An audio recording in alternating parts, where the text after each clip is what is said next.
Hi everyone. So in this module we're going to start talking about different types of persuasive appeals.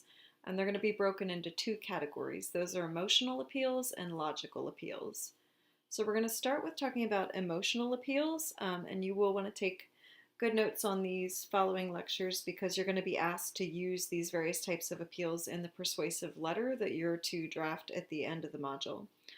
So emotional appeals are persuasive supports that rely on the audience's feelings.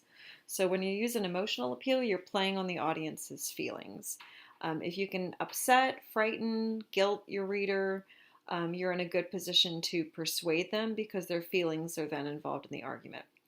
Emotional appeals are often used in advertisements.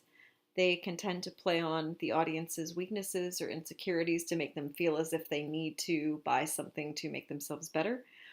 They can also work by making the audience feel good about something. It's a little less prevalent in advertising. Emotional appeals should be supplementary, though. It's very hard to make an argument based on emotional appeal alone. Generally, you want to use logical appeals primarily and then use emotional appeals kind of almost for flavor in your argument. So emotional appeals work in conjunction with logical appeal. These are some of the types of emotional appeals that you're going to come across as we look at materials in this module. Hypothetical scenarios, where you kind of paint a picture for your reader of something that could happen. Personal experience, if you have personal experience with your topic, you can use that in your argument. It's not the strongest support, but it often does definitely make an impression. It also can make you seem like more of an authority. Appeals to patriotism are something we sometimes see. Scare tactics, making your reader or your audience feel as if something negative is going to happen if they don't do what you want them to do. Mudslinging, you've probably heard that term before when talking about politics, where someone just attacks the opposing side, often on a personal level. Pop culture appeal, where you'll sell a product or convince someone to do something because a celebrity is doing it, wearing it, whatever it may be. Sex appeal comes up in advertising all the time, obviously. Moral or guilt appeals, if you can make someone do something because you convince them that they'll be a good person if they do it, it's a very strong emotional appeal. Visual appeal, religious appeal often goes along with moral appeal. Worst case scenarios, kind of like the scare tactics.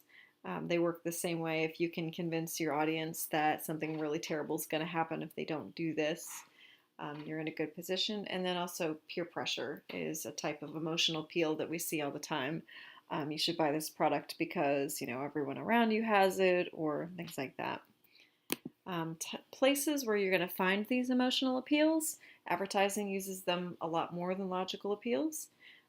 Charity drives will use emotional appeals, especially the moral appeal.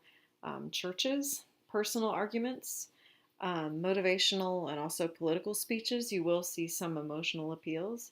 Protests and rallies, and then also sometimes in the legal system. In court cases or trials, you might sometimes hear emotional appeals, though there's also a lot of logical appeals involved too. So we're going to look at an example of an advertisement here, and I'm going to be asking you to do that in your journal for the week as well. I'm going to ask you to find an advertisement that kind of strikes your interest and analyze it for the types of appeals that are being used. So here we have a Burger King ad. It's advertising a salad. You can see it there in the bottom right-hand corner. So this is a very strong visual appeal. It's striking just because of the way it actually looks and the colors involved. But it is kind of using its own rhetoric to convince the audience to buy the salad. So this is playing on some peer pressure. It's also playing on the audience's insecurities.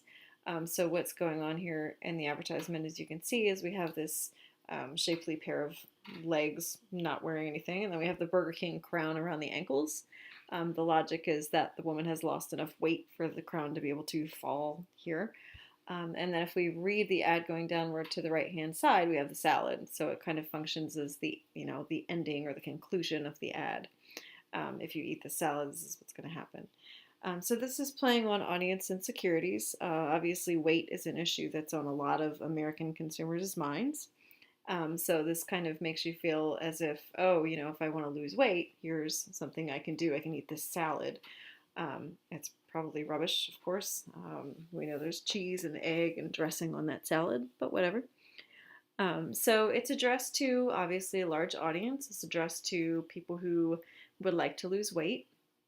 It also is using sex appeal, as you can tell by the woman's shoes and legs and the fact that she's presumably not wearing anything other than the Burger King crown and some shoes. So you can kind of see how those emotional appeals work in this ad. There's nothing logical about the advertisement. Obviously, we know rationally that the salad is not going to make you slim or sexy or any of those good things, but that's what the ad is meant to invoke. So I'll see you in the next one. Thanks.